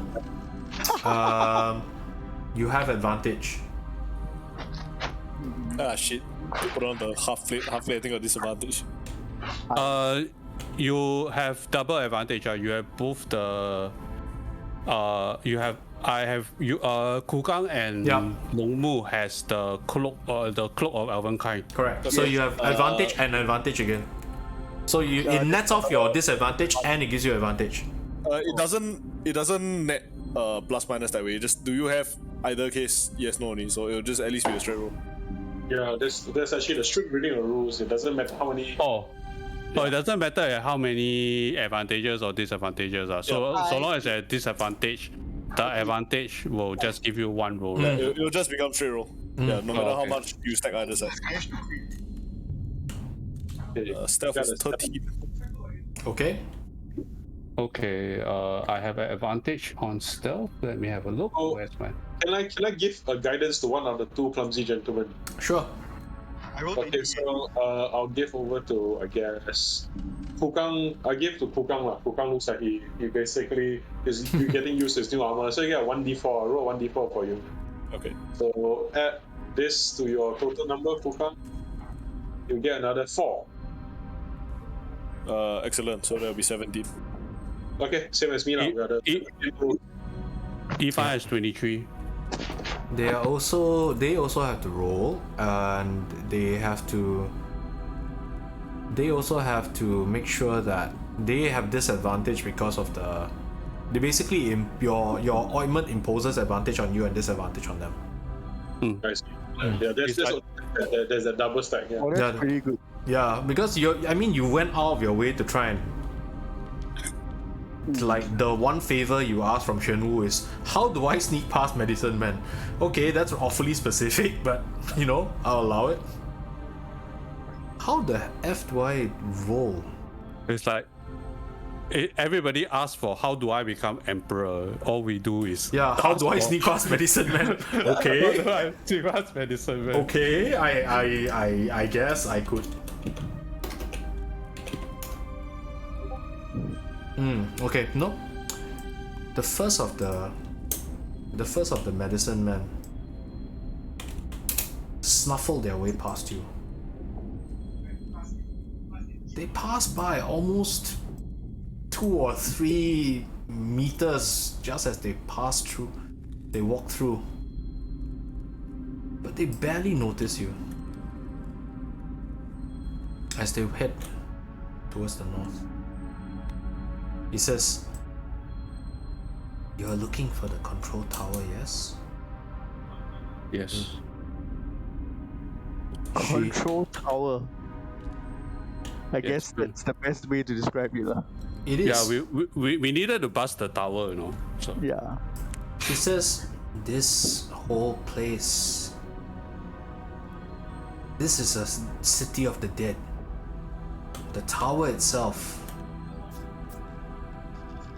She points at one of the towers, and in it is one of the towers that happen to be lit. Large central tower. And with it, when you reach the top of the tower, there is a dais, and you notice very, very subtly that of the 200,000 statues, all of them are facing one direction, this area.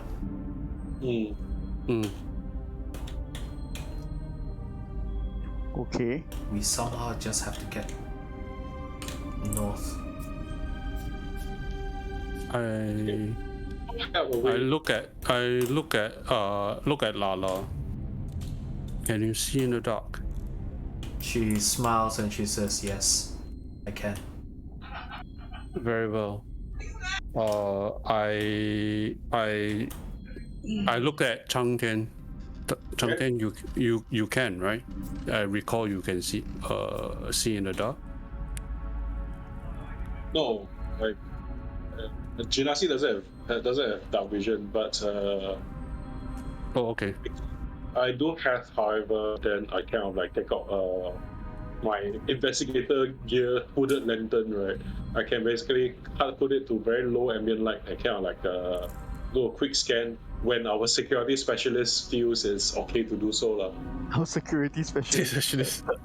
Once we have the light go up that way, then once we have visual recognition, right? Maybe who's that, right? Sushi or Coffee can kind of help you look around quickly one time. Then you can transfer that information to me and we can map it out. So we're not using our eyes most of the time. We're kind of like we use like where there's light, so that, and then where there's darkness we keep the darkness. So we did proper discipline. She says, "The most direct path there is the fastest, but there are runes of warning. We only need to travel," and she indicates this, right? This area. She indicates this path all the way up to the base of the staircase here. This road, however, is heavily ruined, and it's possible for me to bypass, but one mistake and we're all doomed. Is there a longer, safer route? There is, but it's also more heavily patrolled. We can head to the base around the cul-de-sac and try to alight from the base of the staircase here. But this area is much more well patrolled. I say and we take the further into the open. Which way do you wish? I feel that taking the patrol route might be better because we are no longer easily detectable by the medicine man. And I do not wish to chance upon your, no disrespect to your ability, but there is still a certain amount of risk that it involves you disabling those. Oh no, runes. you'll get no argument from me here. Those runes were put in place by Duke Xia himself. It is. I am well aware of his capabilities, and I myself was not capable of disabling his runes. I am, she says. Just not consistently as I would like. Then let's not chance upon it, and let's try to bypass the medicine man. Alright. Yeah. You take. Okay, let me see if I can. Okay. I think I've seen this mod before. Yeah, this is actually from. This is Yifan from. I think it's Tome of Annihilation. Oh, This is yeah, the. This that's is right. this is the demi-plane of Shadow. The city in the demi-plane of Shadow. Yeah, that's why it's familiar. Yeah, it looks gorgeous though, doesn't it? It does. Yeah, and then I did the aftermarket mod to make it look like the tomb of the Terracotta Warriors lah. The aftermarket mod being clicking on statues many times. Yes, I know that. Okay, you start heading down the path here, and you get to maybe about. I'm not going to drag your minis out. You get to around here when you start hearing the snuffling of medicine men again, and you hear human voices as you walk. Make me a stealth check. Okay. With the same roll, right? Yep. Essentially. Yep.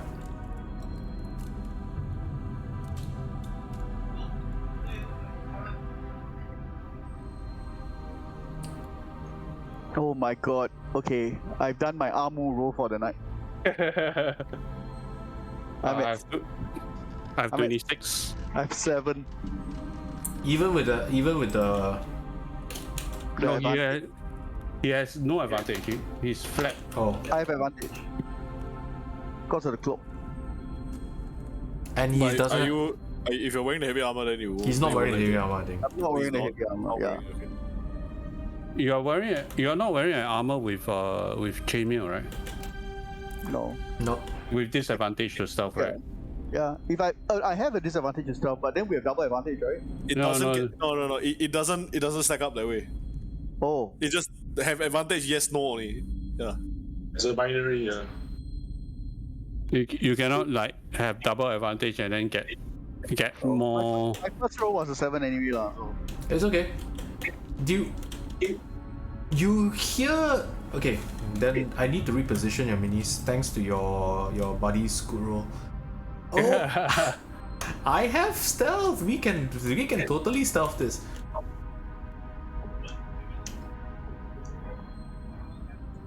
Yeah, don't.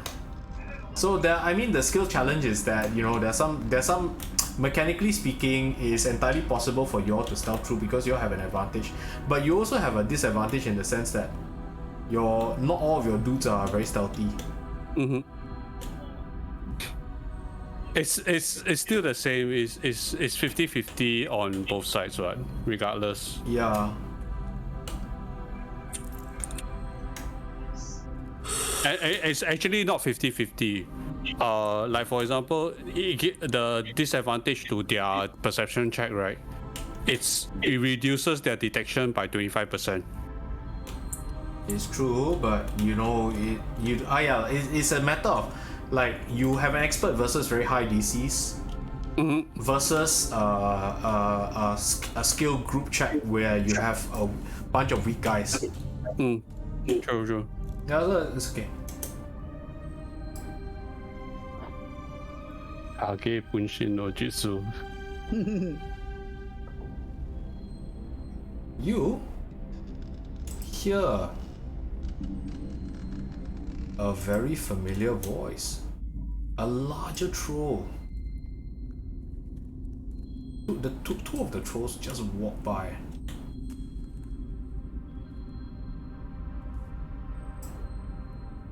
And a much larger troll.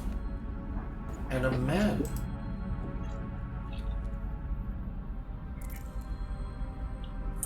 Horned, standing beside him. And you hear the two of them chatting and saying,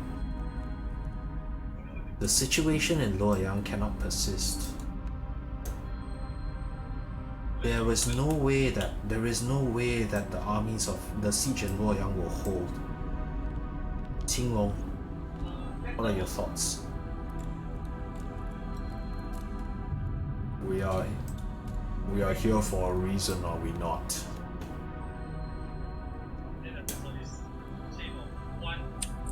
We are running out of time for your plan, Duke. And just as he walks by, right, and the two medicine men walk by, and Duke Xie walks by, almost oblivious to the lot of you. Bye.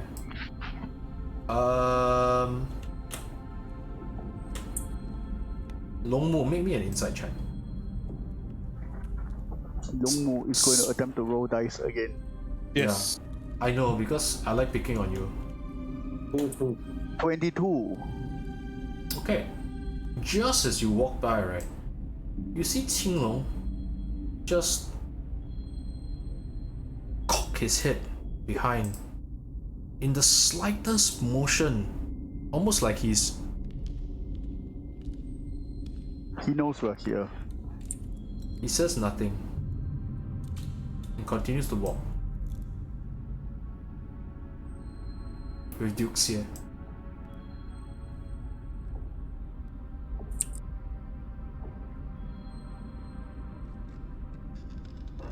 Qinglong is much bigger than when you last saw him. He's much bigger. Like maybe about twice the size that he used to be. It must be all the experimentation. Or it could be cultivating. Yeah, he could be. As he walked by, I was going like, So he'll buy some time for us, I guess. let's hope so. Let's go. Okay. Move further up ahead, and I'm not going to draw them. You're alright all the way onto the base of the staircase. Base of the staircase is... This thing is a bit also. It is dark. Yeah, but with the lighting, it doesn't look nice. So let me pick it. We would have it as a darker dungeon, but not a darkest dungeon. Okay, got it. Got it. It's a little bit of light. I got a little bit of light peeking through. Something overconfidence. Don't know what. Darkest dungeon lights. Something can be beaten. Something can be fought. Yes. Blood spilling out and go upon something. Yeah, I love the OA for it. Okay, it's so funny. At the base of the staircase, up here, there is no direct path, but the lot of you easily manage to Qingkong your way up. Okay, I'm just gonna use you as a representative. Just as you're about to head up the staircase, Lala grabs you on the shoulder and says, "Stop, there's a rune. We have to disable it." Outside. Okay.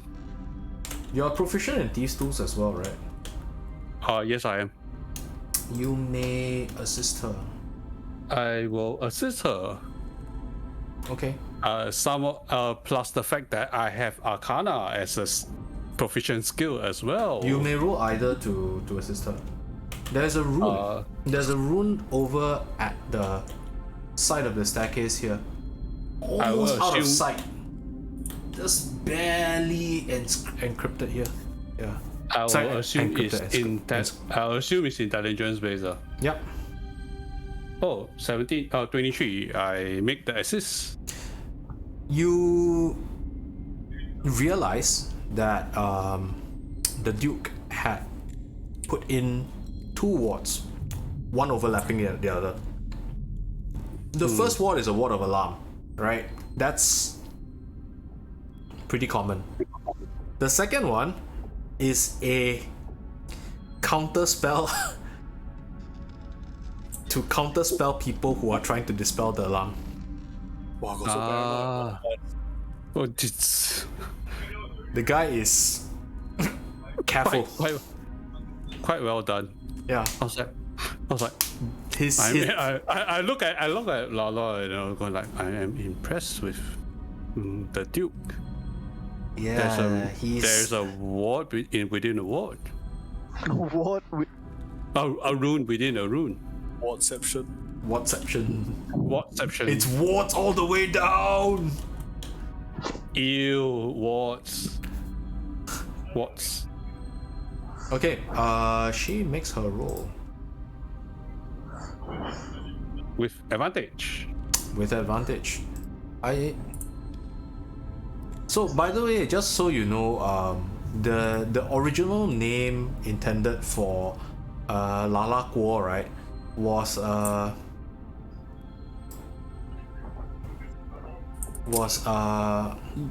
Xiaowei, and was Lose your way. Lu Xiaowei, which was one of the characters in Gu Long's 边城浪子. Oh, okay. Yeah, he was one of the friends of Xiao Li Fei Dao and Fu Hongxue. He's quite an amusing guy lah. Lose your way. Lose your way. Yeah. For a Tomb Raider to lose your way is actually quite bad. Yeah, that's actually, now that you mention it, yeah, actually, I didn't think about that. Rather, good thing you got Lala Guo instead. Yes, we got Lala Guo instead. Yeah, so we won't get lost. Yes. Okay. So yeah, this would be actually accurate.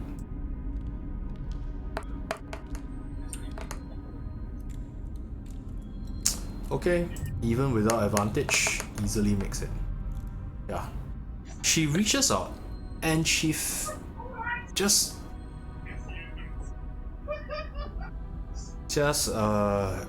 reaches and touches and just erases up one of the runes, breaking it. Oh, okay, I will try to learn Xiao Wei for next week lah. Okay. 他们说有一个美丽的小女孩，她的名字叫做小薇。Yeah, I love that song. It's such a happy song. And the music video is just so freaking funny. Anyway, you move, slowly ascend up the staircase, and top of this, at the entrance of the staircase, you see a fire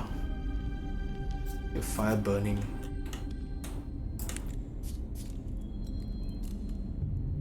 At the base of it. As you reach the top of it, there are a pair of medicine men at the top of the staircase. Literally projecting that they are trolls now. Yeah. But they seem to be leaning on their staircase, slowly falling asleep.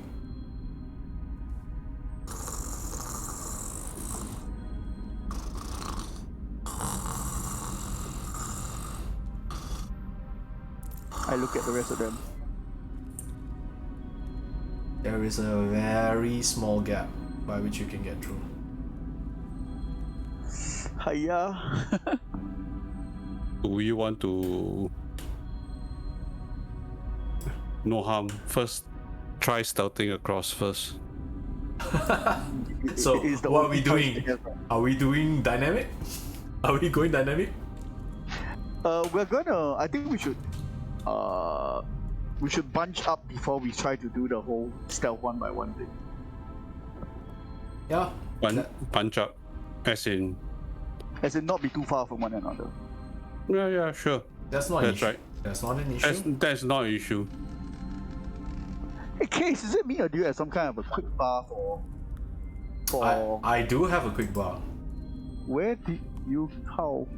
I will teach you offline because I cannot remember offhand already. I set it up like months and months and months ago. It's a mod, is it? No, it's not one. It's No. part of the thing. It's just that you have to click this combination of keys in order to move it into the quick bar. It's not as intuitive as I would like. Okay, so going through. Who wants to go through first? I would. Okay. I will assume it's with advantage. It is with advantage. So I made a straight roll. 22. Okay. Good enough. You're through. I've still positioned myself close to one of them in order to Which one? The one closer? The one closer to you this side? closer to after I crossed, Okay, who's the so next one? that if anybody who fails, I can immediately attempt to stab one of them. Okay, sure. Next one. Next person across. Okay, I'll go across then.